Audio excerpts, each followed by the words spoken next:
Ah, Netflix. Hmm. You guys are having a bad day, but that's okay. Well, there's a couple factors here that are affecting subscribers, with Netflix. But anyway, if you haven't done so already, make sure to like and subscribe to the channel. If you haven't done so already, it's easy. Just click, it's free, and yeah, and hit that like button. I appreciate it. So anyway, let's go ahead and discuss the debacle that's going on with Netflix, that they're losing a ton of subscribers. Now, the insiders, well, the main reason that they're saying they're losing subscribers is because people are sharing passwords. And I have no problem with people sharing password. I mean, what does that have to do with anything? If I'm paying for a service and I can share up to four different logins or use four different devices at the same time, that's my prerogative if I choose to do that. It doesn't matter who I share the passwords with, but that's what they're blaming the cause of this too. For me, I don't think so. For me, it's the consistent price increases. Literally, like you're increasing your price like every other week, the price is going up for Netflix. So that is not very enticing if you want to keep people. Eventually, people decide like, do we really need Netflix? Do we really need it for paying like $20 a month for Netflix? And $20 a month adds up, man. That's like what, $240 for the year? Yeah, so it adds up, man. And on top of that, there's just so many streaming services. At this point, you might as well just go back to basic cable and just paying that price because it seems a little bit cheaper, you know?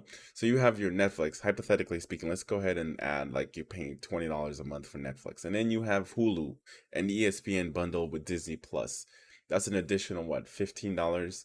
And then if you have Stars or HBO Max or all the other Amazon, you got to add that onto it because Amazon also produces TV shows and all that good stuff. You got Apple. Apple's, I think, is more. I like Apple's because it's not that expensive. It's like $5 and there's no commercials. Absolutely none is all at all.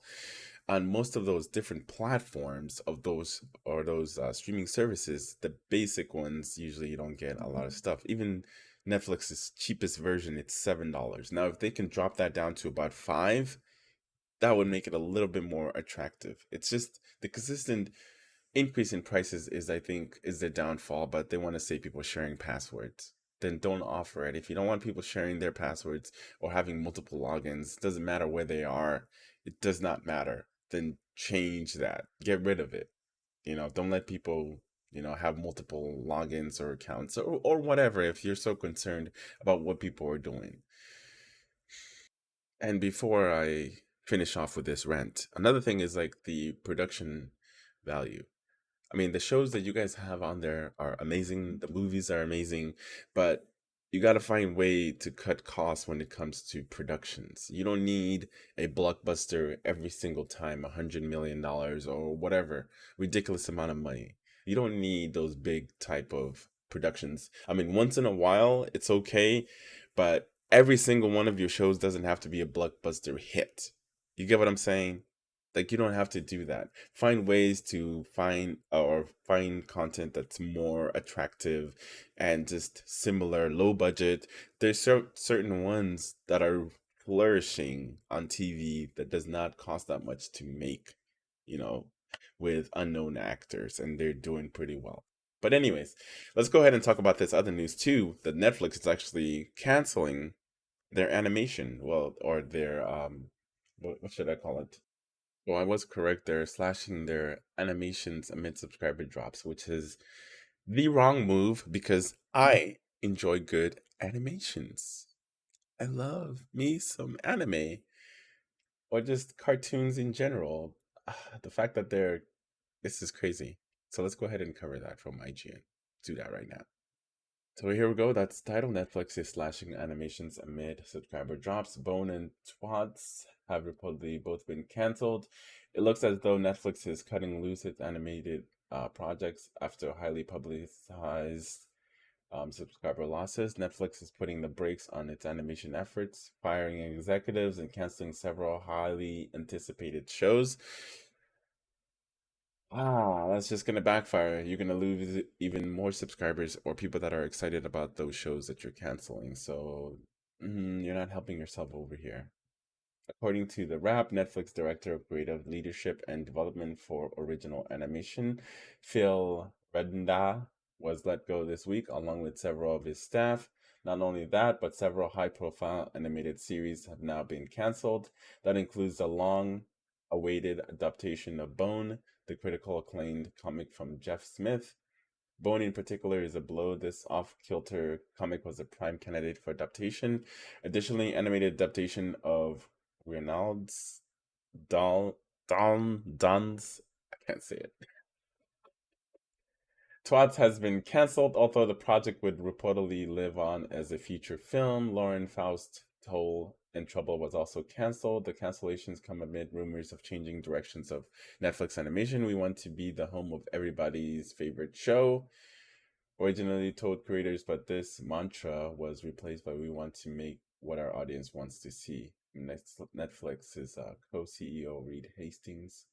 Conversely, Boss Baby is touted as the pinnacle of how animation should perform on Netflix, despite the fact that the animated series isn't owned by Netflix at all. It's licensed from DreamWorks.